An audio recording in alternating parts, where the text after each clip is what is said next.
Les amis, ça fait extrêmement plaisir de vous voir. Alors aujourd'hui, on va partir sur 4 verrines. On va commencer justement par la préparation d'une des verrines qui est le dessert. On va commencer tout de suite parce qu'on va devoir préparer une ganache qui normalement doit refroidir au frigo. On est censé faire fondre tout ça au bain-marie. On a déjà parlé de techniques qui nous permettent de gagner du temps et cette fameuse technique, c'est la technique du micro-ondes. On va commencer par notre ganache au chocolat qui va devoir refroidir en fait au frigo pendant 2 heures. Ce qui est bien avec la technique du micro-ondes, je parle de ça comme si c'était une technique Shaolin.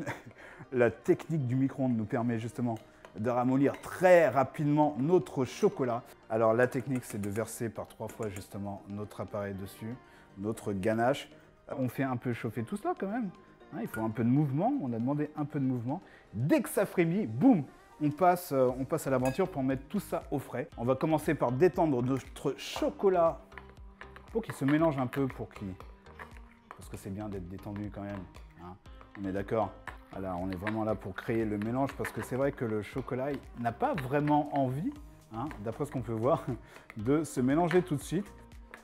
Voilà, on continue et après on met ça au frigo, basta. Ok, du coup nous allons passer à la deuxième recette, qui est la recette de la verrine saumon, poireau et chèvre, les amis. Saumon, poireau et chèvre. Il manque quand même un élément dans cette recette, à savoir la crème chantilly. Donc on va mettre ça là-dedans. On est parti. Donc j'ai mon chèvre que je vais rajouter justement dans ma chantilly. Notre chantilly est déjà prête.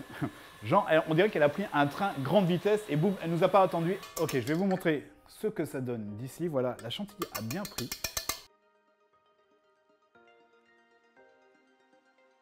C'est parti. Donc pour ça, c'est très simple. Nous avons nos poireaux que j'ai juste fait blanchir en fait. On met juste nos poireaux dans le fond. On y va au niveau de la générosité parce que quoi qu'il arrive, le poireau et le saumon, c'est une histoire d'amour. Voilà. En fait, il faut vraiment que les différentes couches, c'est ça qui donne le côté alléchant, hein, c'est la couleur. C'est la couleur. Est-ce qu'on est d'accord là-dessus? La troisième couche de notre verrine, qui est cette fameuse chantilly. Regardez. Cette fameuse, est-ce que je suis bien au centre? Cette fameuse chantilly chèvre. Vous pouvez le faire également à la poche à douille. Voilà. On est plutôt pas mal. Quelques morceaux de poireau juste pour avoir un peu de vert sur le top. Voilà. On va faire ça comme ça. On va en mettre. Allez, on va être un peu plus délicat. On va mettre un peu plus, voilà, sur le top. Et on va mettre ça au frigo. En fait, on va se servir de ça pour la décoration. Comme pour dire, attention, ceci est une chantilly aux chèvres. Je répète, ceci est une chantilly aux chèvres. Deuxième recette qui est, allez, est-ce qu'on peut dire que c'est encore plus simple? On est sur un shot de carottes. Ouais, on est sur un shot de carottes. C'est le nom qu'on a trouvé justement pour cette recette. Le shot de carottes, voilà les éléments qui vont composer cette recette. Ok, on y va. Donc, je vais juste couper mon oignon. Voilà, ok. On est parti sur les oignons. Hop, on va éviter de se couper les doigts, hein, parce que oui, ça fait un peu désordre.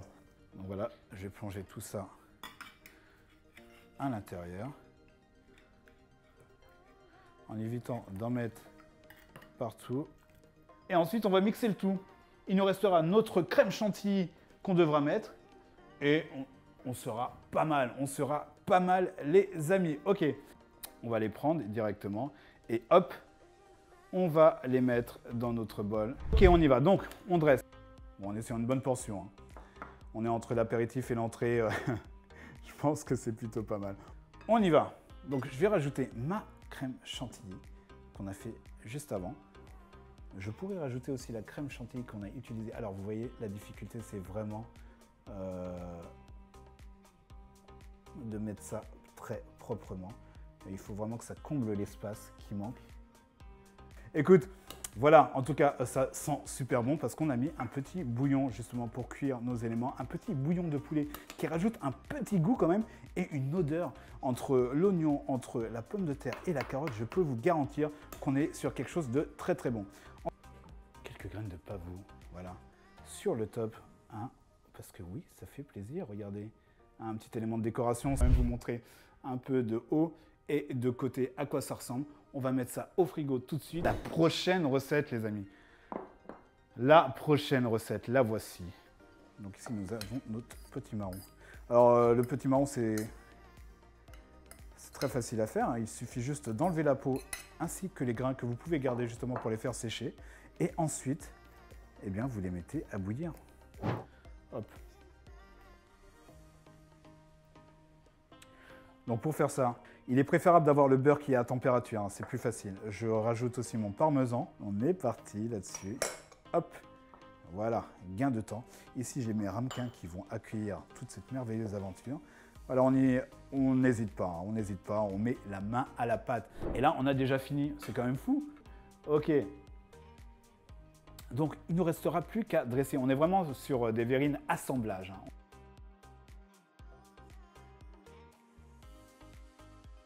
Je mets juste mon crumble au-dessus, ça va gratiner, ça va être parfait.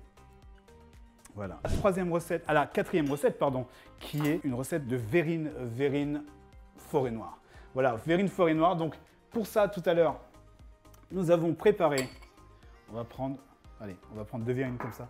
Pour ça, tout à l'heure, nous avons préparé une ganache au chocolat que nous avons préparée tout au début de l'émission, qui est en train de nous attendre justement dans le frigo. Donc je vais aller la chercher tout de suite. Ensuite, il restera juste à l'agrémenter avec ces éléments qui sont juste ici. Voilà. Donc ici, nous avons des copeaux de chocolat. Ici, nous avons de la confiture de cerise.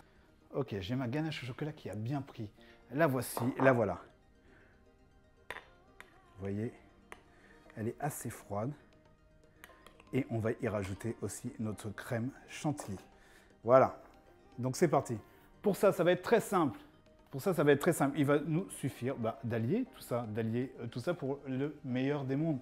Le meilleur des mondes qui va consister justement à empiler tout cela en 3 couches. Nous allons commencer par la confiture que nous avons ici. Bon, on y va. Je vais juste mettre ça ici. Donc un fond. Hein. Vous mettez la confiture que vous préférez. Voilà. Bon, si on est sur une recette de forêt noire, évidemment, on va partir sur de la cerise parce que c'est la recette. Ensuite, voilà, on a notre ganache qui n'a pas eu le temps de refroidir assez longtemps. Je pense, mais ça va quand même faire l'affaire. Et qui va se déverser délicatement dessus. J'espère que vous aimez le chocolat, les amis. Je ne sais pas si vous êtes habitués à ce genre de dessert, mais moi, j'adore. En plus de ça, on peut le laisser reposer encore un peu plus au frigo pour que la ganache prenne davantage. Hein, c'est pas un problème. Vous pouvez y ajouter aussi un gâteau au chocolat, justement, pour parfaire le tout. Est-ce qu'il y a des gens qui n'aiment pas la chantilly? Est-ce que vous aimez la chantilly? Je sais qu'il y a des personnes qui adorent ça. D'habitude, je fais quand j'ai des personnes spéciales autour de moi, je fais une chantilly mascarpone. Et les chantilly mascarpone, c'est quand même très très bon parce que c'est très très solide. Par contre, là, c'est très très généreux. Hein. C'est très très généreux. Alors là, pour parfaire le tout, on va rajouter quelques copeaux de chocolat par-dessus parce que oui, on le peut. Et nous arrivons déjà au bout de toute notre aventure par rapport à ces 4 verrines. Hein, ces 4 petites verrines que nous avons constituées. Les voici, les voilà.